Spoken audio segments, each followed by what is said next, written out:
Նախ ողջույն բոլորիդ։ Ինչու են հետապնդում, դա այս իշխանությունների սովորական գործելավոճն է։ Ցանկացած ընդդիմադիր հայացքներ ունեցող քաղաքացի պաշտպանված չէ, որ ինչ-որ մի օր իշխանությունները որոշում չեն կայացնի եւ նրան չեն ձերբակալի մի շինծու գործով։ Ես կարող եմ բոլորին հավաստիացնել, որ սա հերթական զավեշտալի քրեական վարույթն է, որը որևէ հիմք չունի եւ չի կարող ունենալ։ Սա ահազանգ պետք է լինի բոլոր ընդդիմադիր ուժերի համար, որովհետեւ սրանով նրանք ճանապարհ են հարթում առաջիկա ընտրություններին համապետական մարդկանց շինծու գործերով կալանավորելու, ձերբակալելու, վախեցնելու, քաղաքական գործունեությունը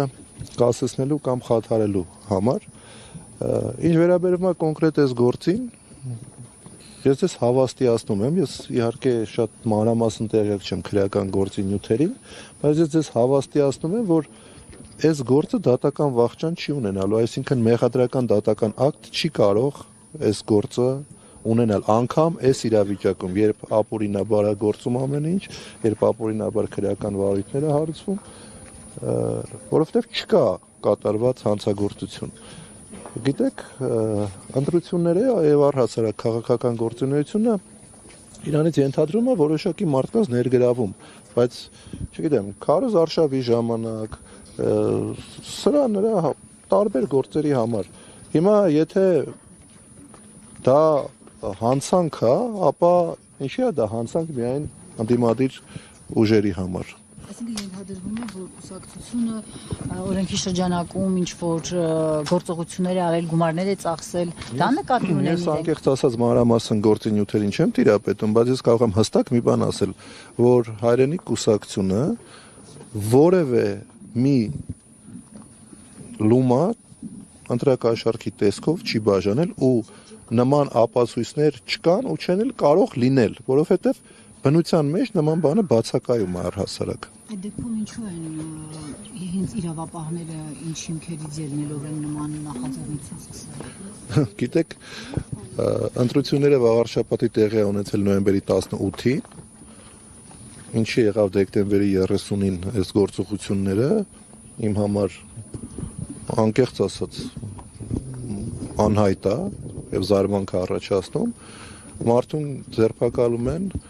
խոսում ենք ոչ թե հանցագործության պահին ինչ-որ գործողություն անելու, ձերբակալելու, հանցագործությունը կանխելու, չենք խոսում ինչ-որ ռեցիդիվիստի մասին, խոսում ենք քաղաքական գիտությունների դոկտոր պրոֆեսորի մասին, Խաչիկ Գալստյանի, ով իր պարկեշտությամբ շատ-շատերը իրեն ճանաչում են, գիտեն թե ինչ պարկեշտ մարդ է, ինչի են արել, չգիտեմ, այդ հարցի իրավապահներին է պետք տալ։ Գիտեք, եթե հարցունքում պարզվի, որ օրինակ հանցագործությունը ենթադրյալ եղել է նոյեմբերի 17-ին, 16-ին, 18-ին, ու տվյալներ են իրավապահ մարմինները ստացել այդ ժամանակ եւ տվյալների իրացումը արել են 1 ամիս ու կես ուշ, դա քրեական պատասխանատվության պետք է ենթարկեն իրավապահ մարմինների ներկայացուցիչներին անգործության համար։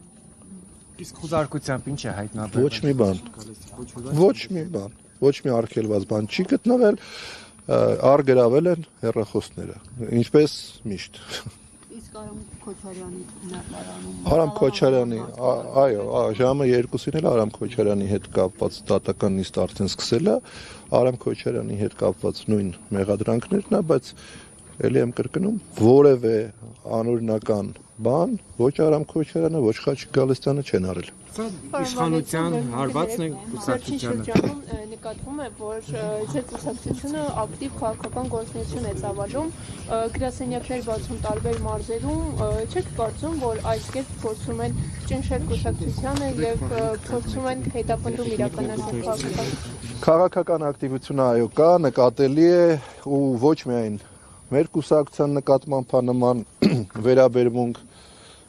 առհասարակ ընդդիմադիր ուժերի նկատմամբ ընդդիմադիր հայացքներ ունեցող բոլոր քաղաքական ուժերի եւ քաղաքական հայտարարություններ անող անհատների նկատմամբ այդ վերաբերմունքը դուք գիտեք, որ աննախադեպ քանակի քաղբանտարկյալներ կան այսօր հայաստանյան բանտերում, իշխանությունների կողմից հռչակված ժող բաստիոնում,